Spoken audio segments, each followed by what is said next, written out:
నమస్తే, మనం మోయిలో ఉన్నాము. గత ప్రభుత్వం కూడా ఆంధ్రులకు కాంట్రాక్టులు ఇచ్చింది, వాళ్ళకి పెద్దపీటలు వేసుకుంటా వచ్చింది. ఈ ప్రభుత్వం కూడా అదే పని చేస్తూ ఉంది. అటు దిక్కు ఇప్పటికే కేబీఆర్ పార్క్ పేరు మార్చాలి అని చెప్పేసి అటు ఒక బలమైనటువంటి వాదన వస్తూ ఉంటే మొన్న రేవంత్ రెడ్డి మళ్ళా రోసయ్య విగ్రహాన్ని ఆవిష్కరించడం జరిగింది తెలంగాణలో. సో ఇలాంటి అంశాలపైన మాట్లాడదాం. మనతో పాటు ఓ శంకరన్ ఉన్నాడు. నమస్తే అన్న. నమస్తేనే. గత 10 ఏళ్లలో కాంట్రాక్టులు కావచ్చు, మొత్తం కావచ్చు, ఆంధ్రులకే ఇచ్చారు, వాళ్ళకి కట్టబెట్టింది. కానీ ఈ ప్రభుత్వం వచ్చినాక కూడా, రేవంత్ రెడ్డి ప్రభుత్వం వచ్చినాక కూడా ఈరోజు రోసయ్య స్టాచ్యూని కూడా ఇక్కడ తెలంగాణ ఆవిష్కరించారు. మీరేమంటారు? తెలంగాణ ప్రాంత ప్రజలకు ఆత్మగౌరవం ఉంది, రాజకీయ నాయకులకు లేదు. ఎందుకంటే మేము తెలంగాణ ఉద్యమంలో కొట్లాడి సస్తున్న నాడు, జైళ్ళ పాలవుతున్న నాడు వాళ్ళు పిల్లల్ని ఇచ్చుకున్నారు. ఇక్కడ మనము తెలంగాణ వేర్పాటు వాదము, పరాయి పాలన నుంచి విముక్తి కావాలని మనం కొట్లాడుతుంటే ఓ పక్కన చాలామంది రాజకీయ నాయకులు ఇక్కడ పిల్లగాళ్ళు లేనట్టు ఆంధ్ర ప్రాంతానికి బియ్యం ఇచ్చుకున్నారు. మరి వాళ్ళు వీళ్ళు చుట్టాలే కదా, ప్రజలు వాళ్ళకు చుట్టాలు కాదు కానీ వాళ్ళు వీళ్ళు చుట్టాలే. అట్లాంటప్పుడు ఇంకా ఆత్మగౌరవం ఎక్కడిది? వాళ్ళకు లేదు. రాజకీయ నాయకులకి వాళ్ళకి అవకాశవాదం ఉంటుంది, ఆత్మగౌరవం ఎక్కడిది? కాబట్టి వాళ్ళ గురించి మాట్లాడే కంటే వేస్ట్. కేబీఆర్ పార్క్ పేరే చేంజ్ చేయాలి. ఎందుకంటే తెలంగాణకు వ్యతిరేకంగా పనిచేసిన వ్యక్తి, తెలంగాణ అంటే నచ్చినటువంటి వ్యక్తి, ఆయన పేరే కేబీఆర్ పార్క్ పేరే చేంజ్ చేయాలని చెప్పి బాగా నిదానం ఇప్పిస్తుంది. కాకపోతే ఇప్పుడు రోసయ్య కావచ్చు, వీళ్ళంతా కూడా తెలంగాణ నచ్చని వ్యక్తులే కదా. ఇలా చూస్తున్నారు. ఇప్పుడు నేనేమంటున్నా, గతంలో ఉమ్మడి ఆంధ్రప్రదేశ్ ఉన్నప్పుడు విగ్రహాలు పెట్టుకున్నాం, పేర్లు పెట్టుకున్నాం, అన్ని పెట్టుకున్నాం, అయిపోయింది. ఇప్పుడు వాళ్ళ అవసరాలు మనకు లేదు కాబట్టి అవి తెలంగాణ ప్రజల మీద రుద్దడమే తప్ప ఇంకొకటి ఏం కాదు. సరే పెట్టుకుందాం, నేను కాదనా. కానీ ఆంధ్రాలో మన తెలంగాణ నాయకుల పేర్లు, తెలంగాణ యోధుల పేర్లు, చరిత్రకారుల పేర్లు పెట్టినప్పుడు మనం పెడదాం, తప్పేం లేదు. మరి అక్కడ లేనప్పుడు ఇక్కడ ఎందుకు? మరి బానిసగిరి చేస్తుండ్రా? ఏం చేస్తుండ్రు? సో కాబట్టి అది బానిసగిరి అవుతుంది కానీ ఆత్మగౌరవం కాదు. కనీసం ప్రభుత్వానికి కొంచెమైనా దృక్పథం ఉండాలి కదా, ఈ తెలంగాణ ఉద్యమకారుల పట్ల కావచ్చు, లేకపోతే మరణించినటువంటి అమరవీరుల పట్ల కావచ్చు. వీళ్ళు వాళ్ళ విగ్రహాలు పెడితే దేనికి సింబల్ అని చూడవచ్చు. ఇలా రాజకీయ నాయకులు వేరు కాదు. చాలా సందర్భాల్లో చెప్పిన వీళ్ళంతా లకాకులు, లోకాకులు చదువుకున్న వాళ్ళు. వాడు వీడవుతాడు, 4 రోజులు పోతే వాడు వీడవుతాడు. ఎందుకంటే ఈ నిన్న మొన్నటి దాకా కాంగ్రెస్ పార్టీలు ఉన్నోళ్ళు టీఆర్ఎస్ పార్టీలోకి అయినారు, టీఆర్ఎస్ పార్టీలు ఉన్నోళ్ళు కాంగ్రెస్ పార్టీలోకి వచ్చారు, కాంగ్రెస్ పార్టీలో బీజేపీ పార్టీకి పోతారు, ఇంకో పార్టీకి పోతారు. ఎక్కడ అధికారం ఉంటే అక్కడికి వెళ్తారు. మరి ఎవరు ఇక్కడ బెవకుఫ్లు, ఎవరు ఇక్కడ బఫున్లు అంటే ప్రజలు.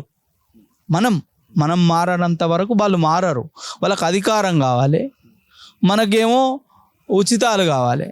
ఈ ఉచితాలు మర్చిపోనని రోజులు రాజకీయాలు ఇట్లనే ఉంటాయి. కాబట్టి మనం మారాలి. ఒక వ్యక్తిని స్వశక్తిగా చేసే రాజకీయ పార్టీలు చాలా తక్కువ, అరుదు.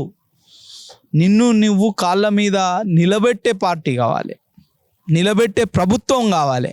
అంతే తప్ప నిన్ను బానిసగిరి నేర్పే ప్రభుత్వాలు, పార్టీల పొంటి పనిచేయకుర్రి, అది మంచిది కాదు. ఆ రాజకీయ నాయకుల పొంటి తిరగకుర్రి, మీ భవిష్యత్తును బలి చేసుకోకుండ్రి. తెలంగాణ ఉద్యమకారులుగా మీకు ఆ స్టాచ్యూని ఆవిర్భవించారు, దాన్ని చూస్తే ఏమనిపిస్తుంది అన్న? అవసరం లేదు. తెలంగాణ వచ్చిన తర్వాత నాకు తెలిసి తెలంగాణ ప్రజల ఆగ్రహావేశాలు ఎప్పుడన్నా పెళ్ళుబుకినాడు కూలగొడతారు. ఎందుకంటే గతంలో చూసినాం కదా, మిలియన్ మార్చి రోజు. ఇప్పుడు కూడా అదే జరుగుతుంది. మళ్ళీ ఇంకొకటి, ఎక్కడ పడితే ఎక్కడ విగ్రహాలు ఎన్ని పడితే అన్ని అడ్డగోలుగా పెట్టుకుంటూ పోతే ఎన్నడో ఒకనాడు వాటికి కాలం తీరుతుంది. కాబట్టి గుర్తుపెట్టుకోవాలి. అలా తెలంగాణ ప్రజల ఆత్మగౌరవాన్ని నిలబెట్టే పని చేయాలి. కానీ తెలంగాణ ఆత్మగౌరవం మీద పరాయి పోకడలు, పరాయి పాలనలు రుద్దే పరిస్థితి చేస్తే ఏమన్నాడు కాళోజీ, ప్రాంతం వాడే మోసం చేస్తే ప్రాంతంలోనే పాతర పెడతాం, ప్రాంతేతరుడు మోసం చేస్తే ప్రాంతం వరకు తరిమి కొడతాడు అన్నాడు. ఆ స్ఫూర్తి, ఆ రక్తం మాకు లోపల చచ్చిపోలే. ఇంకా మేము బానిసలం కాము. ఇలా రాజకీయ నాయకులు మీరంతా బానిసలు కావచ్చు, బాంచనగిరి చేస్తారు కావచ్చు, మేము చెయ్యం. ఆత్మగౌరవం ఉన్నోళ్ళం. మేం నిలబెడుతున్నాం, మీ ప్రభుత్వాలని రాజకీయాలని నిలబెడుతున్నాం మా త్యాగాల పునాదుల మీద. అవకాశవాదులు కదా రాజకీయ నాయకులు అంటే. ఏం పని ఇవాళ రోషయ్య విగ్రహం ఈడ? ఏం పని? పొట్టి శ్రీరాములు యూనివర్సిటీ పేరు మార్చొద్దు అని ప్రతిపక్షాలు అన్ననాడు, అగో మన ఆత్మగౌరవాన్ని తాకట్టు పెడతారా అన్నారు కదా. సురవరం ప్రతాప్ రెడ్డి పేరు పెట్టినారు కదా. మరి ఇప్పుడు ఎందుకు ఈ విగ్రహం ఎందుకన్నా? కాబట్టి తెలంగాణ ప్రజలు మహా మంచోళ్ళు, అదేవిధంగా మహా చెడ్డోళ్ళు కూడా. అసలే ఊకోరు, తట్టుకోలేరు. కాబట్టి అధికారం అనేది మేమిచ్చింది. మీ బంధువులు, మీ బందోబస్తులు ఏం పని అనేది ఒకటి గుర్తుపెట్టుకోవాలి. మీరు పరిపాలన మీద దృష్టి పెట్టాలి. అసలు రాష్ట్రం రోజు రోజుకి ఆర్థికపరమైన ఇబ్బందులలోకి వెనుకకు పోతుంది.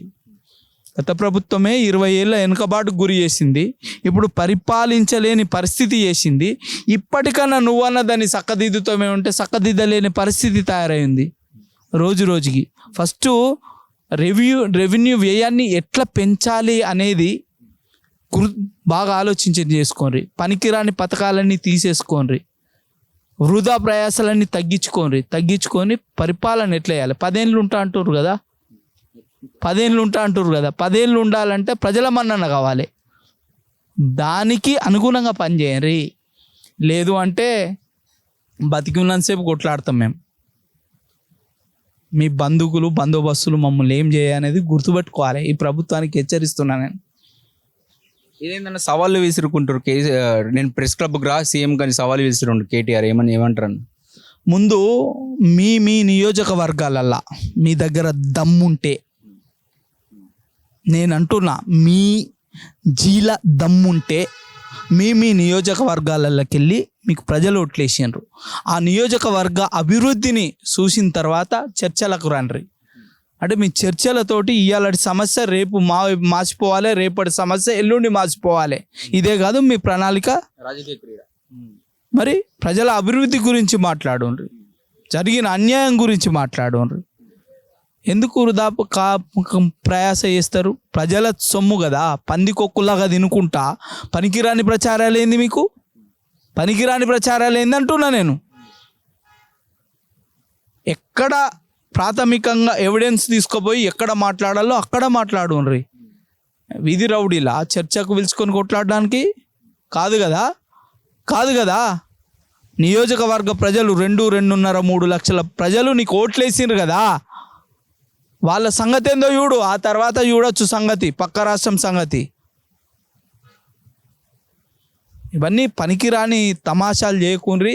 తమాషాలు చేసి మీ పరువు తీసుకోకుండ్రి. డాక్యుమెంట్ ఎవిడెన్స్ ఉంది కదా, పెట్టు. ప్రజలకు తీసుకుపోవడానికి నువ్వు సవాల్ ఇసిరి చర్చ పెడితేనే కాదు కదా. నీకేం నాలెడ్జ్ ఉంది చర్చ పెట్టడానికి? ఆయనకేం నాలెడ్జ్ ఉంది? అధికారులు కదా నిరూపణ చేయాల్సింది మీరు చేసిన తప్పులని. వాళ్ళ దగ్గర కదా డాక్యుమెంట్ ఎవిడెన్స్ ఉండేది, ప్రభుత్వం దగ్గర కదా ఎవిడెన్స్ ఉండేది. ఇదేంది మరి చిల్లర వీధి రౌడీ లెక్క మీ సవాళ్ళు కొట్టుకోవడానికి వీళ్ళకి అధికారం ఇచ్చింది? అదే అడుగుతున్నా నేను ఇవాళ అడుగుతున్నా. ఇవాళ ఒక నియోజకవర్గం ప్రజలు ఓట్లేసిండ్రు. నాకు తెలంగాణ ప్రజలు అధికారం పోడగొడితే రెస్ట్ తీసుకుంటా అని అనుడు కాదు. నీకు ఎమ్మెల్యే పదవి ఉంది, నీ దగ్గర నీకు సిగ్గు, లజ్జ, మానం, శరం ఏమన్నా ఉంటే ప్రజలలోకి వెళ్ళి పనిచేయాలి. నువ్వు ఇవాళ పడుకోవడానికి కాదు, నీకు 2.5 లక్షల జీతం ఇచ్చేది. పడుకొని దొబ్బి తినడానికి కాదు ఇవాళ నీకు పైసలు ఇచ్చేది. మా రక్తం, మా చెమట చుక్క, నీ అబ్బ చాకిరి, నీ అయ్య చాకిరి కాదు. వచ్చి బయటకు వచ్చి పని చేయాలి ప్రజలల్లా. పరిపాలన అంటే ప్రజలకు చేరువలో ఉండాలి. ప్రజా సమస్యలు ఓటడుకున్నప్పుడు పోతావు కదా, బిచ్చగాడి లెక్క పోతావు కదా ఓటడుకోనికి. అట్లనే పని కూడా వాడుకోవాలి. ఇవాళ నిన్ను వాని కోసం కదా నిన్ను పెట్టుకున్నది. నీకు జీతం ఇచ్చింది, బత్యం ఇచ్చింది, కార్ అలవెన్స్ ఇచ్చింది, పేపర్ బిల్ ఇచ్చింది, ఫోన్ బిల్ ఇచ్చింది. దొబ్బి తిని ఇంట్లో వండడానికి కాదు. బయటికి వెళ్ళు ఫస్ట్, బయటికి వెళ్ళుండ్రి. ఏ రాజకీయ నాయకుడు కానీ 4 రోజులు ప్రజలలో ఉండుండ్రి, 2-3 రోజులు మీ అధికార యంత్రాంగంకు సంబంధించిన పనులు చేపించండి, ప్రభుత్వం దగ్గరికి రండి, సెక్రటేరియట్కి రండి. మిగతా 4 రోజులు ఎక్కడ ఉండాలి? ప్రజలలో ఉండాలి కదా, వాళ్ళ సమస్యలు తెలుసుకోవాలి కదా. నీ ఆఫీస్ ఎక్కడ? ప్రజలల్లో కదా, సెక్రటేరియట్ కాదు, ఎమ్మెల్యే క్వార్టర్స్ కాదు, ఎంపీ క్వార్టర్స్ కాదు. నీ నీ నీ ఆఫీసు ప్రజల దగ్గర, నీ ఆఫీసు అది కదా నువ్వు ఉండాల్సింది. ప్రజలు మంచిగా లేరు, బాధాకరం. మనం ఎంత మొత్తుకుంటేంది, బాధాకరం. సో కాబట్టి ప్రజలు మారాలి. నేనేమంటున్నా, పాలకులు ఎప్పుడు మారరు, దేహం మారుతుంది, చొక్కా సేమ్ ఉంటుంది. ఈ చొక్కాలో రంగు, రూపు, రుచి అన్నీ ఒకటే రకంగా ఉంటాయి. ఈ చొక్కాల, తెల్ల చొక్కాల వాని జీవితమే మోసం చేయడం, మోస పథకాలు చెప్పడం, అధికారులకు రావడం, 1000 కోట్లు సంపాదించుకోవడం, వాడు కుటుంబం విలాసవంతంగా బతకడం.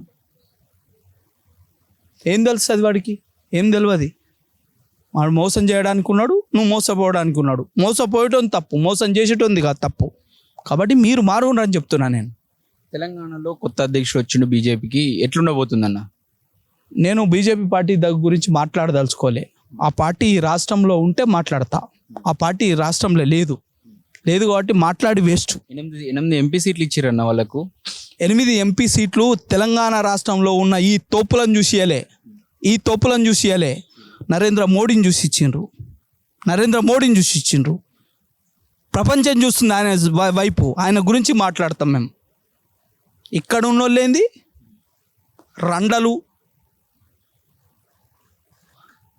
1980లో వచ్చింది బీజేపీ పార్టీ, ఇక్కడికి 80లో వచ్చింది. ఏం పొడిచిండ్రు అని అడుగుతున్నా. 2 అంకెల స్కోర్ దాటలే, 2 అంకెల సంఖ్య దాటలే. మరి ఇలా గురించి మాట్లాడేందుకు? నన్ను మాట్లాడి వాళ్ళకు వ్యతిరేకులను చేసుడు తప్ప మీలాంటి ఛానళ్ళు నాకు ఇష్టం లేదు వాళ్ళ గురించి మాట్లాడడం. దేశం కోసం పనిచేస్తున్న మోడీ గురించి మాట్లాడడం అంటే మాట్లాడతా అంతే తప్ప వాళ్ళతోటి మాట్లాడి వేస్ట్. మర్చిపోండి, ఇక తెలంగాణ రాష్ట్రంలో టీఆర్ఎస్ మీద వ్యతిరేకత కొద్దీ ఏ ఉప ఎన్నిక వచ్చినా బీజేపీని గెలిపించాలని ప్రయత్నం చేసిండ్రు. యువత వాళ్ళు సభ్యత్వం లేకుండా పనిచేసిండ్రు. కానీ ఇక్కడి సవటలు అధికారం కోసం పనిచేస్తలేరు. కాబట్టి అది లేదురా. ఉంది అంటే మనం మాట్లాడుకోవచ్చు, లేదు కాబట్టి మాట్లాడడం వేస్ట్. ఒకవేళ అయినా ఆ చవటాల కోసం పనిచేసేటోళ్ళకి ఏమైనా ఇబ్బంది వస్తే మన్నించండి. మీ పార్టీ గురించి నేను మాట్లాడదలుచుకోలే. మోడీ గురించి మాట్లాడతా, యోగి గురించి మాట్లాడతా. ఈ దేశ భవిష్యత్తు, ఈ దేశ నిర్మాణం గురించి వాళ్ళు పనిచేస్తుండ్రు. కానీ రాష్ట్రంలో ఉన్న నేతలు పనిచేస్తలేరు. వాళ్ళ భవిష్యత్తుల కోసం, బతుకుల కోసం పనిచేస్తుండ్రు. కాబట్టి ఇలా వాళ్ళ గురించి మాట్లాడి వేస్ట్. ఎందుకంటే అధికార పక్షానికి అనుకూల పక్షం అది. ఇట్లాంటి పక్షాలతోటి మనం పనిచేయలేము. మనము వృధా ప్రయాస వాళ్ళ గురించి మనం చర్చించుకోవడం వేస్ట్.